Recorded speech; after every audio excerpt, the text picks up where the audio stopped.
This is the Ethanol Report, the industry podcast from the Renewable Fuels Association since 2008. I'm Cindy Zimmerman. The Renewable Fuels Association held its Board of Directors meeting in Washington, D.C. this past week. An historic week to be in the nation's capital with a lot happening, and it was a very busy and productive meeting for RFA. I'm talking with RFA President and CEO Geoff Cooper right now. And Geoff, it looks like you had a lot of meetings in D.C. Tell us about some of the folks you were able to meet with. Well, we had our entire board of directors in town and actually had some guests attending this meeting as well. And so we had our normal board meeting and conducted some association business.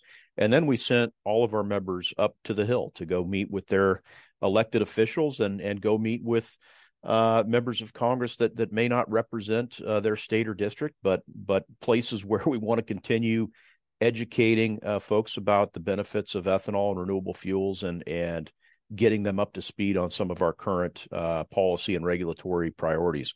So our group did more than 50 meetings on Capitol Hill.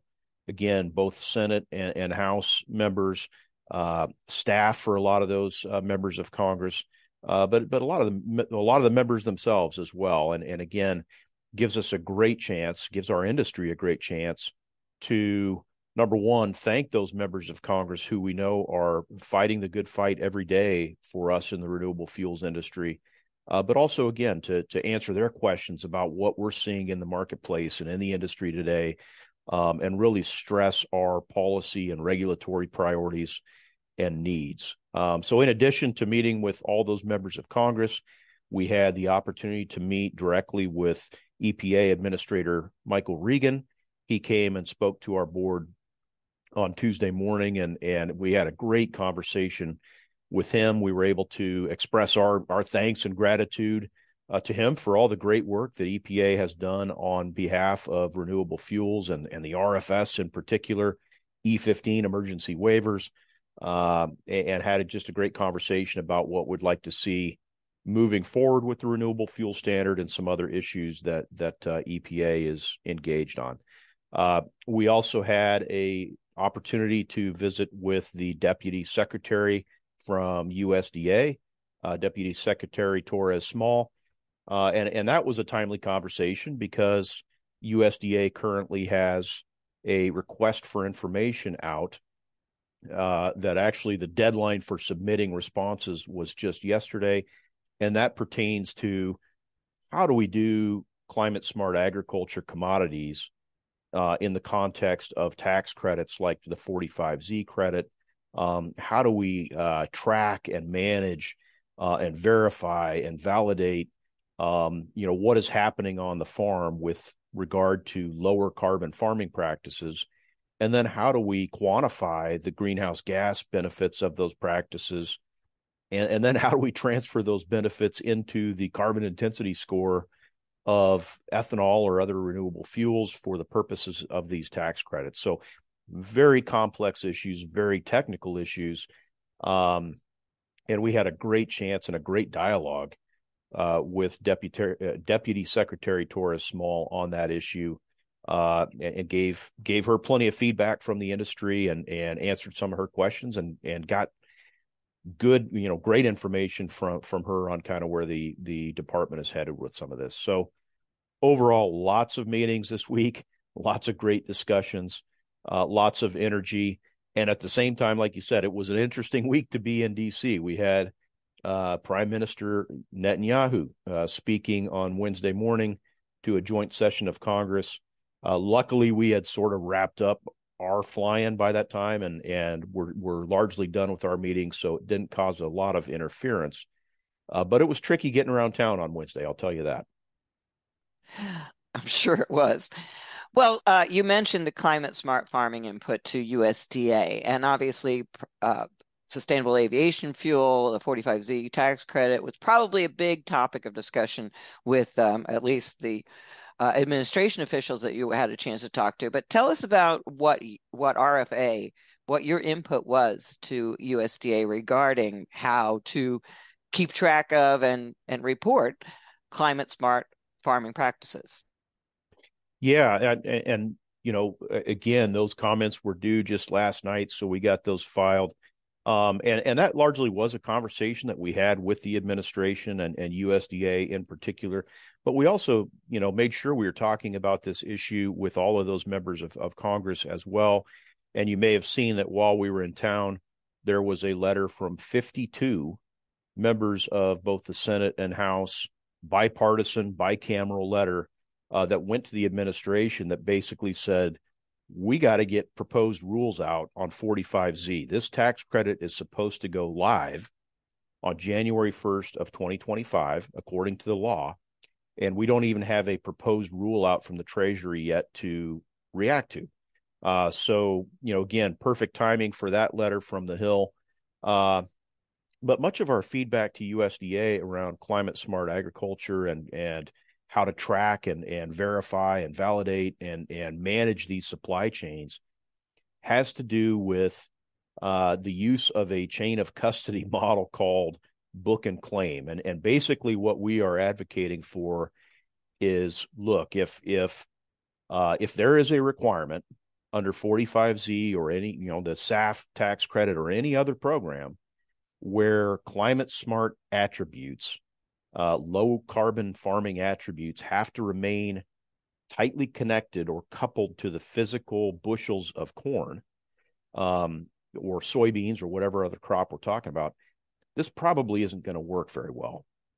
If we're talking about, essentially identity preservation or barcoding corn kernels from the farm to their final end use at a biorefinery, this is going to be very complex and difficult, and we're probably not going to see many farmers or biorefineries, enter into this brave new world. So what we've been saying a better approach would be is a book and claim system where the farmer can prove that he used climate smart ag practices, whether that's no-till or cover crops or lower fertilizer intensity or whatever it might be. He can prove that to a third-party validator. They can certify that he did the things he said he was going to do. And then those environmental attributes, that certification, can be decoupled from the physical grain bushel. And that corn can continue to flow where it should. It should continue to go to where the market says it should go based on price and based on logistics and geography. And then if the ethanol producer wants to, claim those lower carbon farming practices and the benefit of that in their CI score, they can purchase that certificate, that decoupled certificate from the farmer who practiced those lower carbon practices.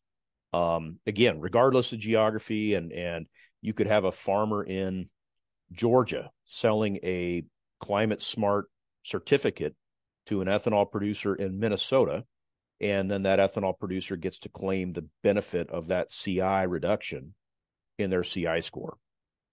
So that's what we've been pushing for. We think that sort of program is what would allow climate smart agriculture to really scale broadly and quickly. And it really empowers farmers. It puts farmers in the driver's seat to monetize their low carbon farming practices and the sustainable things they're doing on the farm. And it allows farmers across the country to participate. You don't have to be, right next door to an ethanol plant to participate if this is the sort of system that USDA develops. So that's what we were pushing for. And again, it gets a bit wonky and in the weeds and technical, but we are convinced that the only way climate smart ag and low carbon farming practices are going to find their way into this biofuels opportunity and 45Z and everything else we're talking about is through this kind of decoupled book and claim approach.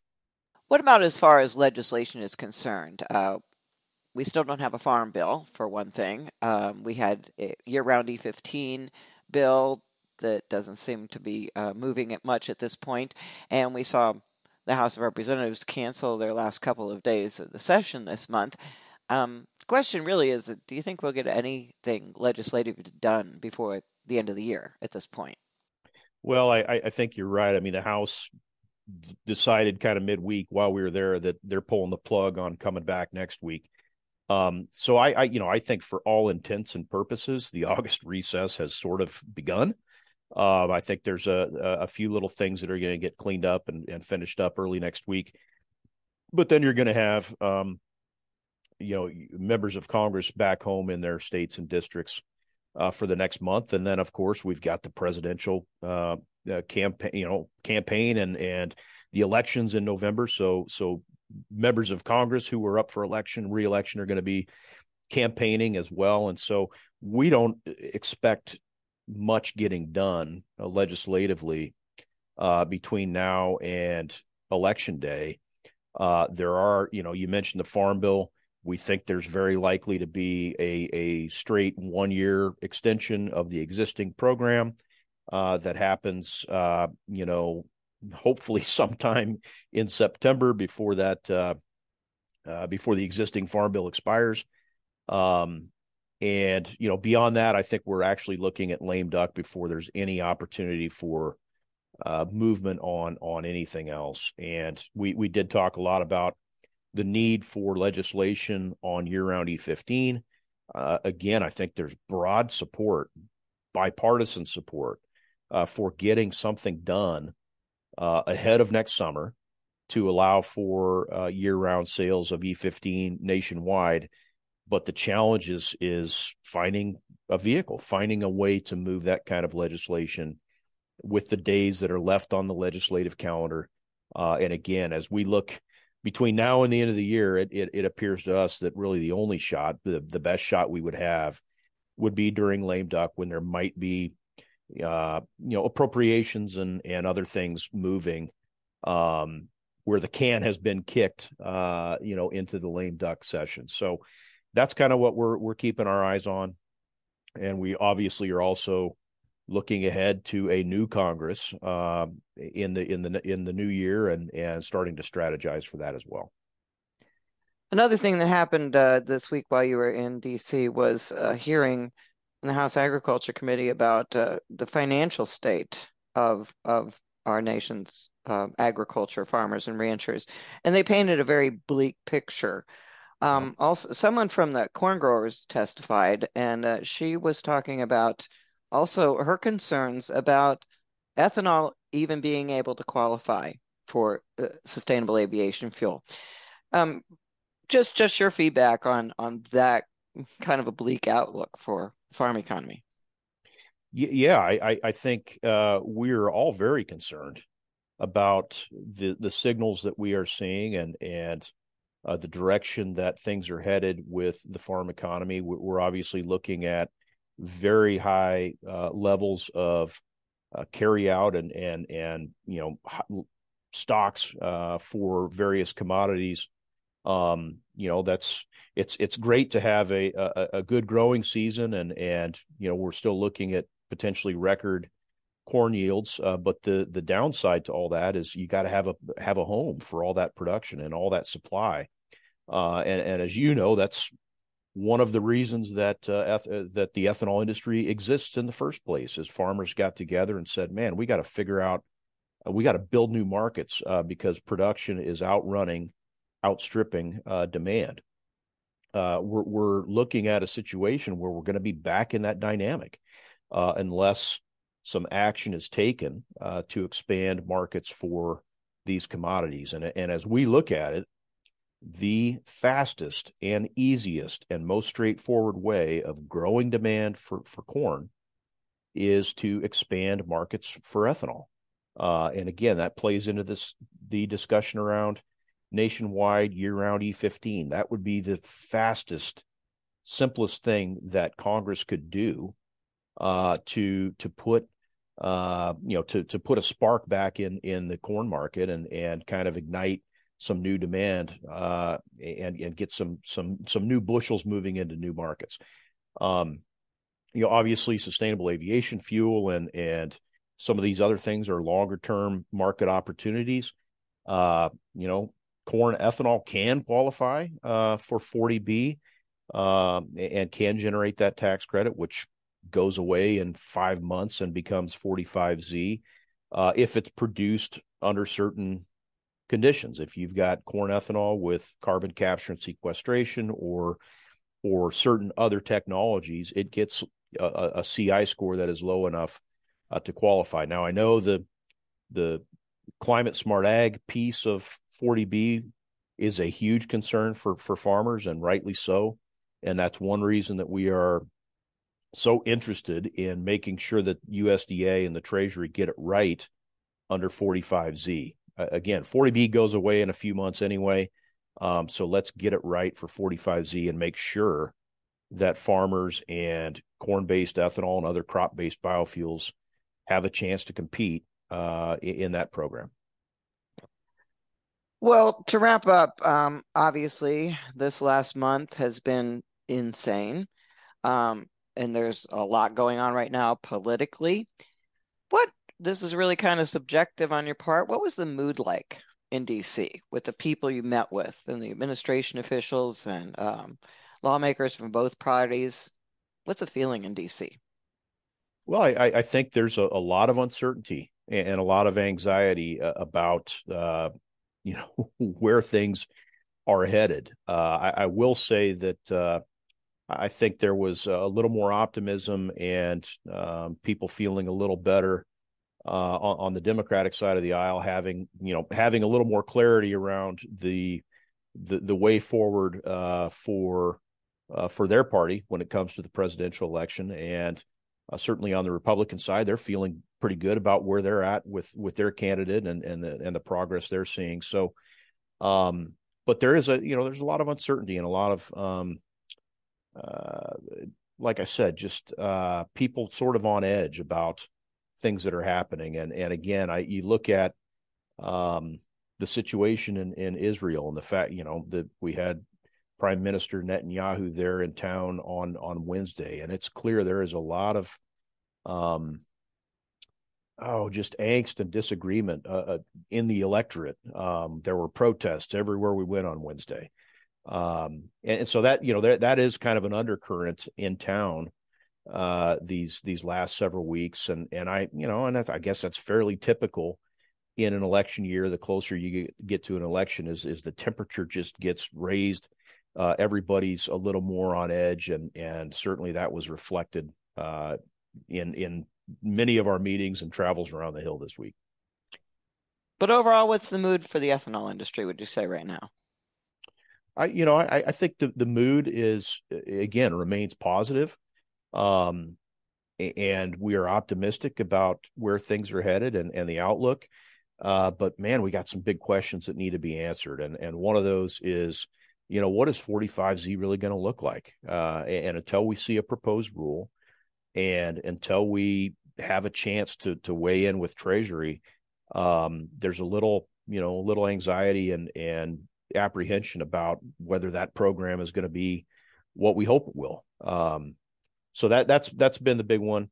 But overall, I continue to see a lot of optimism and excitement about the future of the industry. And, frankly, this has been a good year for the industry. Margins have been very solid. Demand has been strong. We're seeing exports booming. So, overall things are pretty good. But again, in an election year and the closer you get to an election, there's always going to be some uneasiness and some uncertainty about the future. All right. Thank you very much, Geoff Cooper, President and CEO of the Renewable Fuels Association. And that's the Ethanol Report. Thanks for listening.